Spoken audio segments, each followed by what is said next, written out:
Alright guys, I'm headed home from work. Dad flipped the hay a little bit earlier, and I think he's working on getting some stuff ready, and whenever I get there, we're going to get started baling, and I'll get the stacker hooked up, start picking up, and we'll get the hay put up before any rain or anything hits, hopefully, and get it in the dry. Dad is getting ready to start baling. I'm going to get the pressure set. We're not going to spray any additive yet. Check some moistures. They are reading high. It's all stem moisture. But I want to get the weight, all that stuff set, and then start spraying some and see how it does. Rats, again, 240 psi, 250, 240, and we got these here pushed all the way in. I'm going to have him bale. He's going to bale pretty fast here. 4th gear, direct, or high. There he goes.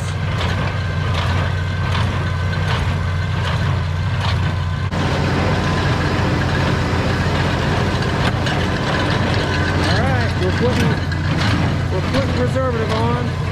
I think our moisture probe is not working right. It reads 0 half the time. So I told Dad he just needs to dry as fast as he can and not put too much preservative on.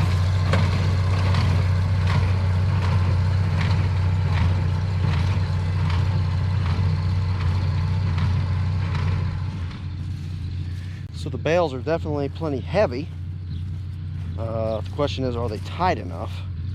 Because we are going to be handling them mechanically. Of course, we also want to store them. Just got the tractor chugging.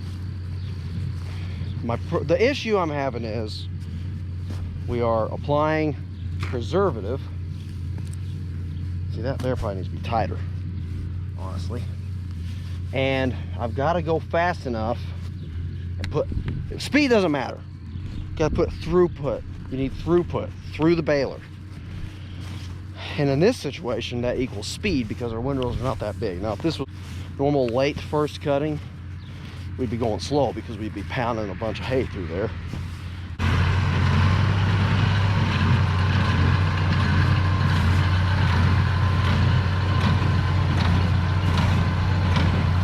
We'll check this bale here. And then, if it needs to be adjusted, I'm going to have to run over there to catch him and head him off because I can't keep up with him. He's driving too fast. All right.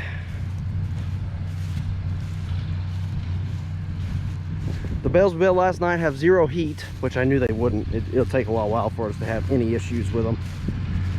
This is actually pretty dry. Just the freaking stems.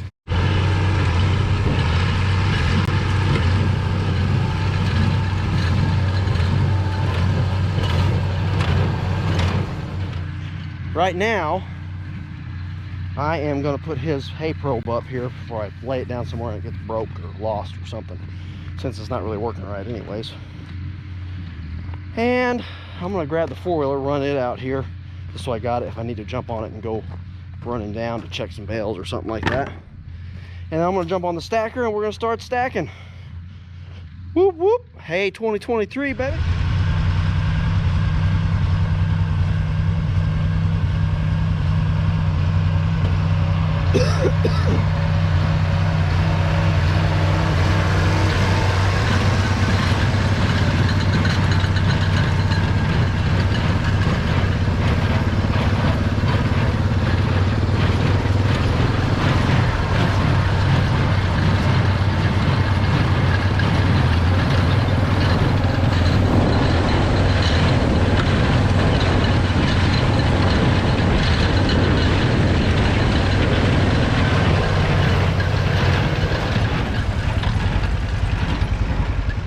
Alright guys, the bales are feeling really good.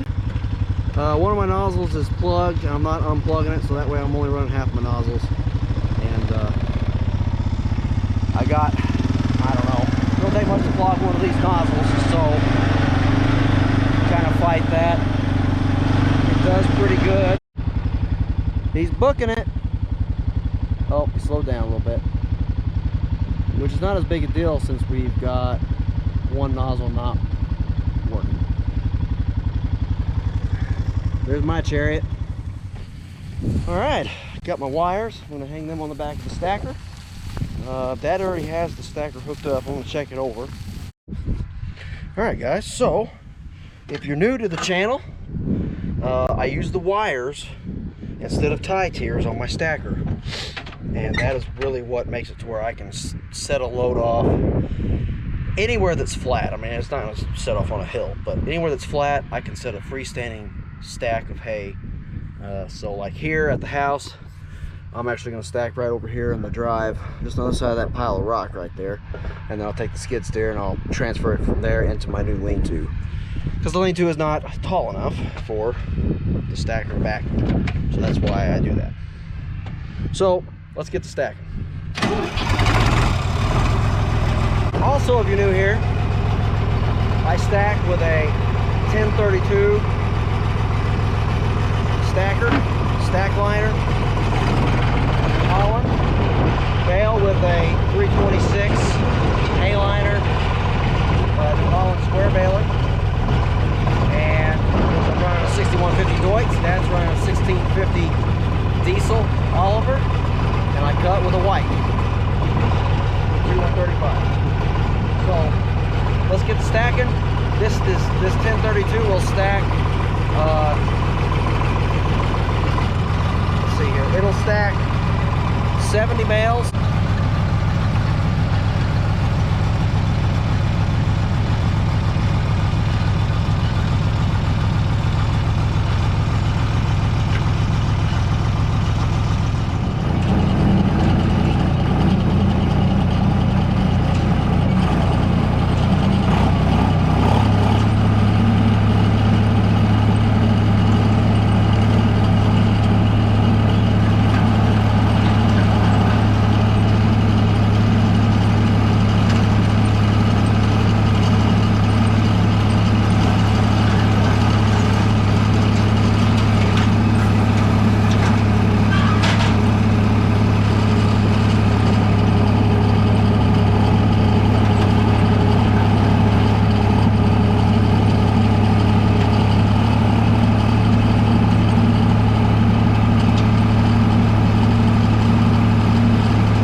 got the squeeze on.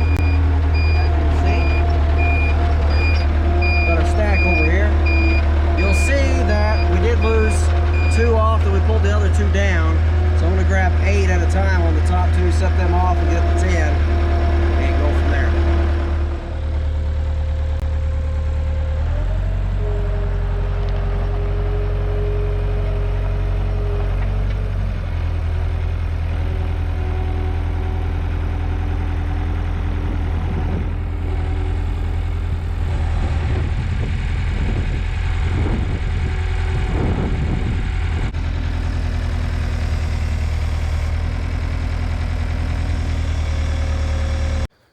Getting ready to put the first hay in here. Putting some pallets up against the concrete, because if they fall over against the concrete, then they don't breathe and get some moisture and ruin a few. So we're gonna start over here. I'm gonna try to put 10, 10, and 8. I'm not sure how that'll work out, if we'll have room with those pallets being there or not, but here's our first 10. Alright, we're carrying 2 layers this time. We'll set this one next to it. Try to take the top one and move it over against the wall. And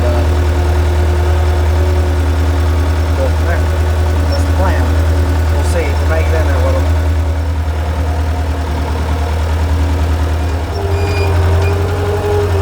I'm going to go ahead and grab both of these stacks of 4. I don't know if I'll get them in there at the same time, but we're going to take them in, and then we may have to split them up and stack them.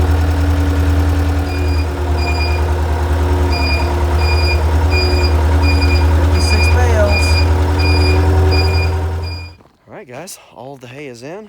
I'm getting ready to back the stack wagon down there and see if it'll clear. We're going to see. It's going to be close and tight. We'll see. If it doesn't, then it doesn't. It is what it is. Well, the stacker fits, kind of, but the pieces that are sticking up above that bar are going to hit. Alright guys. Time to see how good our stacking skills are. We got the stacker in, we got the little tractor and the tedder in. Now we're going to put the big tractor and the disc bind in. Then we're going to see if we can get the skid steer in. And then in the shop, we're going to put the baler and the oliver. That's the plan right now, at least. I think we can do it. What do you guys think? So, put the tractor and disc bind in. I'm going to take the squeeze off of the skid steer, put the bucket on. I'm going to back drag a little bit, a couple areas here in my asphalt where I had to do a lot of twisting around.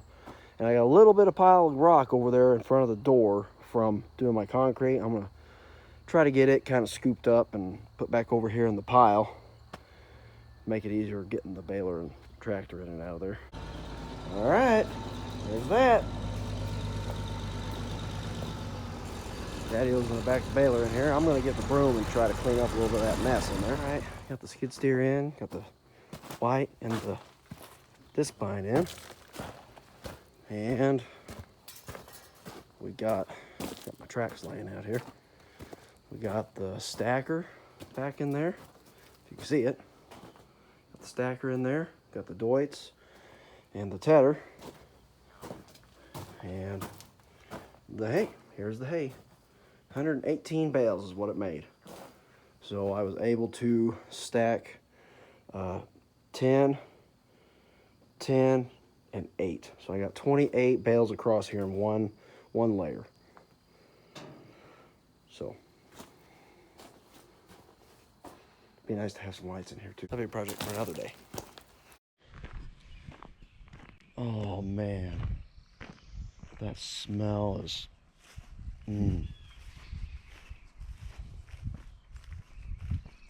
And it's all stacked up in the barn, and not really even that much of it. So let's check it out.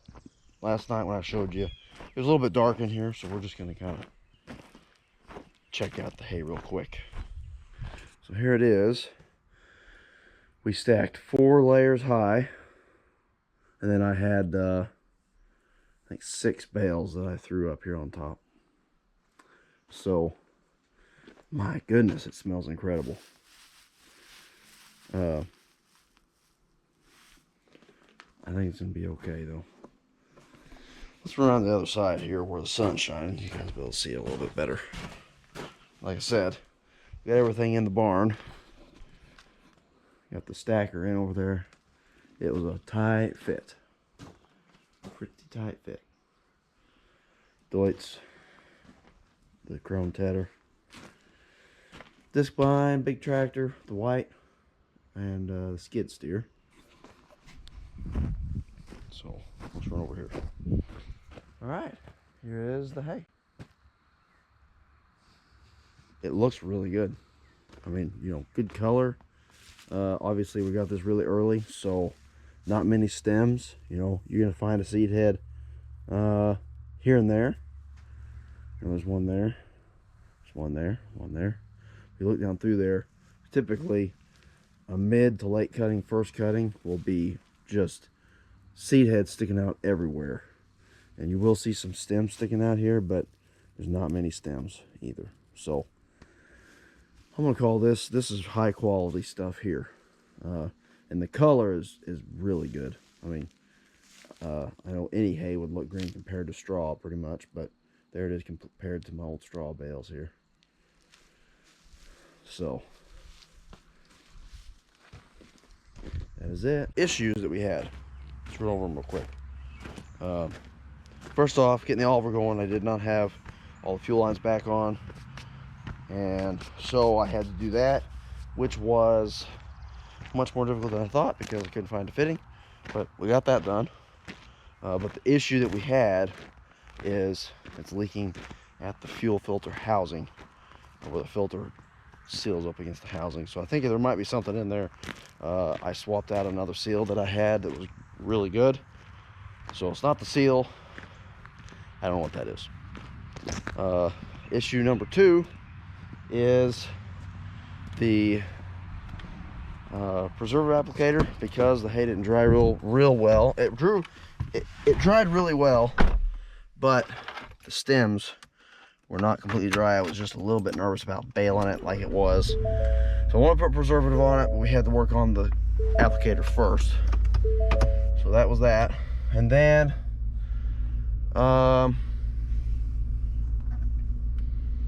honestly, those were the only 2 issues that we really had. But that's all, folks. That's the end of this video, guys. I'll catch you guys on the next video. Thank you so much for watching. God bless you. God bless America. Franklin County Forage out.